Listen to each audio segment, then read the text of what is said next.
रत्नागिरीच्या चिपळूण शहरातील गोवळकोट रोड येथील हाय लाईफ बिल्डिंगमध्ये दिनांक 29 जून रोजी सकाळी सुमारे 11 वाजण्याच्या सुमारास एक धक्कादायक घटना घडली। या बिल्डिंगच्या पहिल्या मजल्यावर राहणारे अशरफ तांबे यांच्या किचनमध्ये अचानक गोळी घुसल्याने एकच खळबळ उडाली आहे। गोळी किचनच्या खिडकीच्या काचेला भेदून आत आली आणि संपूर्ण घर हादरून गेलं।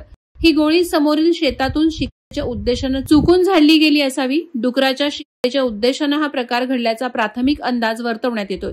गोळी लागून सुदैवाने कुणालाही इजा झाली नाही, मात्र किचनमध्ये अचानक गोळी घुसल्याने तांबे कुटुंबियांसह संपूर्ण इमारतीत भीतीचं वातावरण निर्माण झालंय।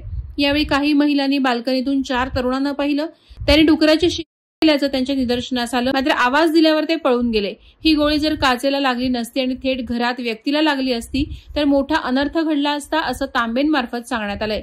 या घटनेची माहिती मिळताच चिपळूण पोलीस स्टेशनचे निरीक्षक फुलचंद मेंगडे यांनी तातडीने घटनास्थळी धाव घेतली आणि तपास सुरू केला।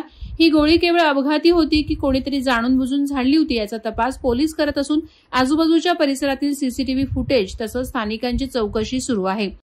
वादळवारा लाईव्हसाठी न्यूज ब्युरो, रत्नागिरी।